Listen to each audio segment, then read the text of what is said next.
कक्षा छठी पाठ 4 जुम्मन पार्ट 2। बेटा जो जुम्मन था वो कभी जो है काम को बेकार की तरह नहीं करता था। मतलब वो हर काम को बिल्कुल अच्छे तरीके से करता था। गांव में सभी व्यक्ति जो है उसके अपने सगे संबंधी थे।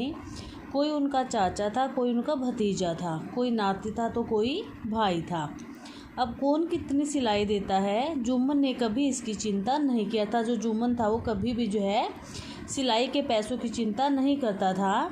सिलाई में सब उन्हें जो है पैसे ही दे, ऐसी बात जो है नहीं थी। गांव की जो ग्वालिन थी वो जो है दूध दही छोड़कर उन्हें कभी कुछ नहीं दिया था। जो गांव की ग्वालिन थी वो सिलाई के बदले उनको दूध और दही देती थी। जमींदार और कई अच्छे किसानों से जुम्मन का जो है वो कभी भी पैसे लेते ही नहीं थे। फसल के समय जुम्मन के घर जो है अनाज पहुंच जाता था, अर्थात जो किसान और जमींदार थे वो जुम्मन को जो है सिलाई के बदले अनाज देते थे। कभी जो है किसान खुद उनके घर जाकर दे देते थे, कभी जो है उनके बच्चे जो है खेतों से ले आते थे। जुम्मन जो है शादी विवाह और त्योहारों के अवसर पर जो है उनके कपड़े जो है बिना सिलाई लिए ही सी दिया करता था। ठीक है। अब लेखक बताता है कि मेरे घर पर यदि कभी मुंडन और जनेऊ होता तो जुम्मन जो है अपने पूरे परिवार के साथ आते थे। अर्थात लेखक के घर जब कभी भी कोई भी विशेष अवसर होता तो जुम्मन जो है अपने पूरे परिवार के साथ वहाँ पर आते थे। अब लेखक बताते हैं कि दशहरे के अवसर पर गांव में जो रामलीला होती थी उसमें जो है जुम्मन बड़ी प्रसन्नता से भाग लेता था। वानरों और राक्षसी सेना के जो वस्त्र होते थे बेटा उनको बिना पैसों के, निःशुल्क होता बिना पैसों के सिलते थे। कभी कभी वे जो है नाटक में भी हिस्सा लेते थे। ठीक है।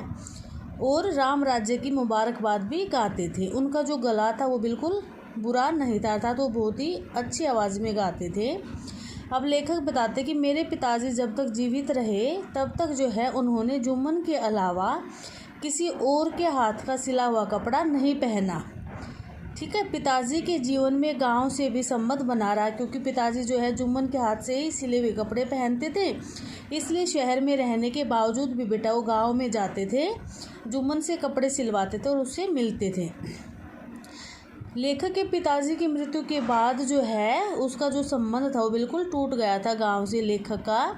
अब लेखक बताते कि मैं लगभग 8 साल के बाद जो है गांव गया था, वो भी जो है अपने किसी सगे संबंधी के लड़के के विवाह में। वहां जाकर मुझे पता चला कि जो जुम्मन है वो बीमार है, इसलिए जो है मैं उससे मिलने चला गया, अर्थात मेरी जो है इच्छा हुई कि मैं उसको देख कर आऊँ।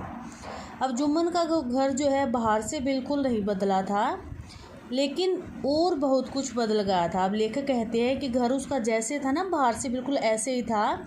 घर के बाहर 1-2 बकरियां बंधी हुई थी, गाय और भैंसें जो अभी भी नहीं थी। घर के बाहर जो पुराना तख्त पड़ा हुआ था वह जो है अभी भी वहीं पर था।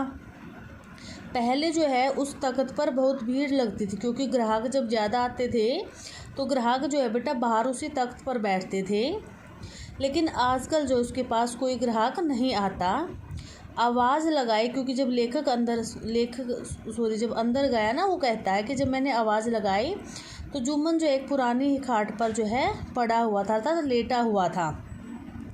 उसने मुझे पहचानने की चेष्टा की तो खांसने लगा, उठने लगा तो उसकी खांसी आ गई। जो है लेखक कहता है कि जो है मंगल के बाद, कुशल मंगल पहुंचने के बाद जो है जो मेरी बात हुई जुम्मन से, उससे सुनकर मैं उदास हो गया। उसकी जो करुण कहानी थी वो युग का इतिहास बता रही थी, अर्थात पहले के ज़माने में और आजकल के ज़माने में बहुत कुछ बदल गया। जुम्मन जो है लेखक को बताता है कि बेटा अब जो है सब कुछ ख़त्म हो गया है।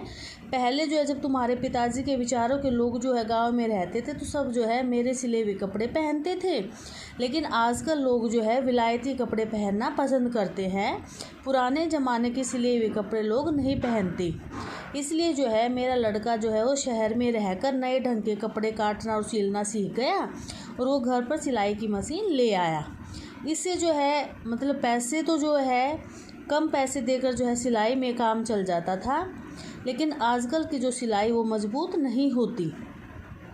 अब लेखक जुम्मन बताता है कि लोगों को अब मेरे हाथ की सिलाई जो वो महंगी लगने लगी, इसलिए लोगों ने मेरे पास आना छोड़ दिया। अब लेखक कहता है, जुम्मन कहता है कि मैं जो है रूखी सूखी रोटी खाकर भी बेटा अपने घर का गुजारा चला लेता, लेकिन मेरा जो लड़का है वो 2 साल पहले मशीन खरीद कर ले आया। ठीक है, अब रोटी तो मिल जाती है, लेकिन घर में जो रौनक रहती थी ना, जो ग्राहक आते जाते रहते थे, वो जो रौनक है वो अब चली गई।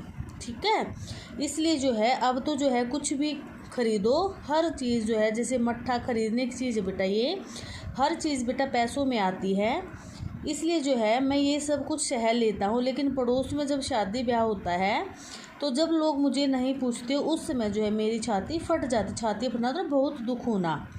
ठीक है, तो एक दिन था जब गांव में जो भी शादी वगैरह होती थी, हर व्यक्ति जो है मेरे सिले हुए कपड़े पहनता था, लेकिन आज ये बात कह के बेटा वो चुप हो जाता है। अब वो कहते कि अच्छा किया बेटा जो तुम आ गए, मेरा बहुत दिल करता था। और ये बात कहते कहते बेटा जुम्मन की आंखों से आंसू गिर पड़े, लेखक की आंखें भी जो है उसकी गीली हो गई। तो बेटा ये जो पाठ है, इसमें वर्तमान समय में और प्राचीन समय में जो परिवर्तन आया, जो बदलाव आया, उसके बारे में बात की गई है।